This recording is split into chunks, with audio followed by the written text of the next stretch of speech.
Shalom saudara yang dikasih dalam Tuhan.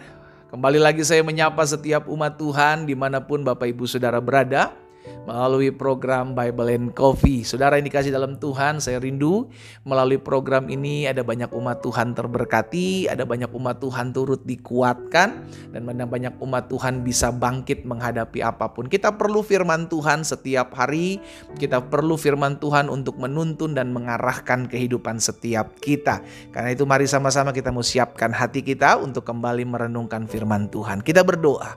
Bapa, dalam nama Tuhan Yesus, terima kasih buat kasih setiamu yang terus menopang kami. Terima kasih buat anugerahmu yang ada dalam hari-hari hidup kami. Kami berdoa ya Tuhan, kalau sebentar kami akan merenungkan firman-Mu, urapi kami dengan roh hikmat dan wahyu sehingga kami mengerti akan kebenaran. Biarlah kebenaran ini yang memerdekakan hidup kami. Di dalam nama Tuhan Yesus Kristus kami berdoa. Haleluya.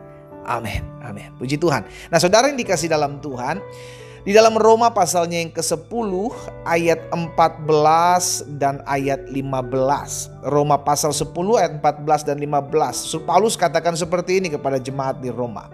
Tetapi bagaimana mereka dapat berseru kepadanya, kepada Yesus, jika mereka tidak percaya kepada Yesus?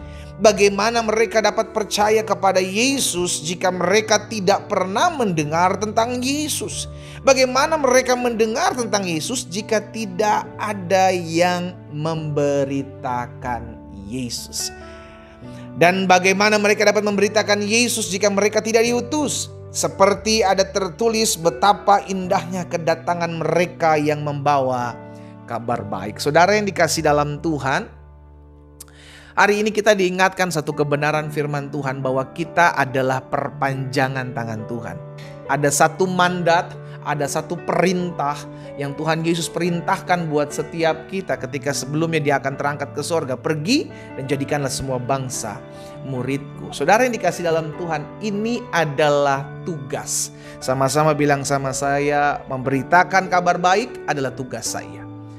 Pekerjaan kita boleh berbeda-beda. Engkau pengusaha, engkau seorang polisi, engkau seorang tentara, engkau seorang dokter, engkau seorang mahasiswa, engkau seorang ibu rumah tangga. Apapun pekerjaan kita, apapun latar belakang kita, kita memiliki tugas yang sama, yakni memberitakan kabar baik. Ya, sehingga akhirnya kita menyadari untuk apa kita hidup di dunia ini, supaya kita boleh menjadi perpanjangan tangan Tuhan. Itu sebabnya Tuhan Yesus juga katakan, hendaklah perbuatan baikmu dilihat semua orang, supaya Bapamu yang di sorga dipermuliakan. Saudara yang dikasih dalam Tuhan, jangan pernah lupakan tugas ini ya. Dimanapun saudara ditempatkan Tuhan, ayo bersaksilah. Beritakan kabar baik. Apa itu kabar baik? Keselamatan. Kabar baik adalah berita pengampunan dosa yang telah dibuat dan dikerjakan Allah di dalam Yesus Kristus, Anaknya yang tunggal. Itu yang harus kita beritakan. Sehingga bukan karena perbuatan baik seseorang diselamatkan, bukan karena amal ibadahnya seseorang diselamatkan, sehingga tidak salah melangkah. Kita tahu kita manusia, kita perlu juru selamat. Itu sebabnya bagaimana seorang tahu bahwa manusia dirinya perlu juru selamat kalau tidak pernah diberitahukan sebelumnya. Saya mengajak setiap umat Tuhan pakai segala sesuatunya, baik teknologi, perkembangan zaman hari-hari ini untuk memberitakan kabar baik. Sehingga kita boleh ada di satu kota, tetapi pemberitaan kabar baik yang olehnya Tuhan percayakan kita bagikan, itu bisa sampai ke kota-kota yang lain. Pakai perkembangan zaman saat ini, pakai teknologi, kemajuan teknologi saat ini untuk memberitakan kabar baik ya. Stop fokus kepada dirimu, saudara yang dikasih dalam Tuhan. Iblis licik, iblis akan pakai masalahmu, kesusahanmu, penderitaanmu sebagai pengalihan agar kita lupa bahwa apapun pergumulan kita, kita harus tetap memberitakan firman. Kita harus tetap memberitakan kabar baik. Karena kalau kita hanya fokus kepada masalah kita, kita fokus kepada pergumulan kita fokus kepada kesusahan, penderitaan, kebutuhan kita lupa bahwa kita harus memberitakan kabar baik. Dan sorry saudaraku, waktu terus berputar. TikTok, terus berjalan. Selama ada kesempatan untuk memberitakan kabar baik, ayo beritakan. Karena firman Tuhan katakan, beritakanlah firman, siap sedialah, baik atau tidak baik waktunya. Beritakan firman. Oh, tapi pendeta, saya bukan orang-orang yang sekolah teologi ya. Pendeta, saya bukan seorang pelayan Tuhan. Setiap kita yang diselamatkan oleh Yesus Kristus mendapatkan perintah, jadikanlah semua bangsa muridku. Beritakanlah firman Tuhan. Beritakanlah kabar baik. Beritakan. Engkau tidak bisa banyak sharing firman Tuhan. Oke, bersaksi saja sebagai pintu masuk untuk engkau memperkenalkan Kristus. Bersaksi bagaimana Tuhan sudah jawab doamu, bersaksi bagaimana Tuhan pulihkan rumah tanggamu, bersaksi bahwa sampai hari ini mujizat masih terjadi dalam hidup banyak orang karena engkau mengalami itu, engkau saksikan. Jangan biarkan mulut kita berhenti berkata-kata tentang kebaikan Tuhan. Amin. Ayo tetap terus perkatakan kebaikan Tuhan dalam hidup kita. Perkatakan, karena itu menjadi pintu masuk untuk kita memberitakan kabar baik pada akhirnya. Memberitakan bahwa masih ada pengampunan dosa di dalam Yesus. Memberitakan kabar baik bahwa setiap manusia harus datang kepada Yesus.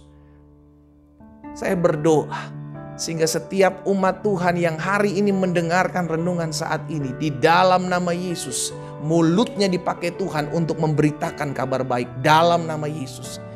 Bahkan diberikan roh keberanian untuk memberitakan kesaksian kebaikan Tuhan dalam hidupnya. Jangan malu untuk bersaksi. Karena dengan demikian kita membawa jiwa untuk hormat dan kemuliaan nama Tuhan. Kita berdoa, kita datang kepada Tuhan.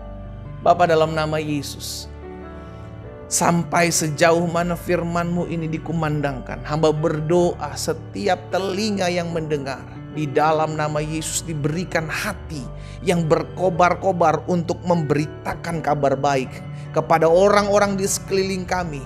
Oh, hamba berdoa, pertemukan setiap kami dengan orang-orang yang masih jauh dari Tuhan, untuk kami boleh bersaksi sebagai pintu masuk untuk kami boleh memberitakan kabar baik. Dan semua untuk hormat dan kemuliaan nama Tuhan. Bapa, hamba berdoa, teguhkanlah ya Tuhan, sehingga setiap kami memiliki hati yang mau dipakai Tuhan di akhir zaman ini, di hari-hari terakhir ini, untuk membawa jiwa untuk hormat dan kemuliaan nama Tuhan. Sehingga mereka akhirnya juga dapat berseru kepada Yesus karena mereka percaya kepada Yesus. Mereka percaya kepadamu karena ada orang yang memperkenalkan Engkau kepada hidup mereka. Pakai setiap kami Tuhan Yesus, melalui setiap hidup kami. Kami rindu untuk menjadi perpanjangan tangan Tuhan. Di dalam nama Tuhan Yesus Kristus, hamba juga berdoa buat yang sakit. Di dalam nama Yesus, karena hamba percaya ada tertulis, disampaikan firman, disembuhkan mereka. Terjadi buat kami yang sakit, terjadi buat kami yang mengalami kelemahan tubuh. Di dalam nama Yesus Kristus Tuhan, kami terima kesembuhan, kami terima mujizat, sehingga ini menjadi kesaksian kami untuk orang-orang yang masih jauh dari-Mu ya Tuhan. Terima kasih Bapa, berkat-Mu ada atas masing-masing kami umat-Mu. Di dalam nama Yesus Kristus Tuhan kami berdoa. Haleluya. Amin.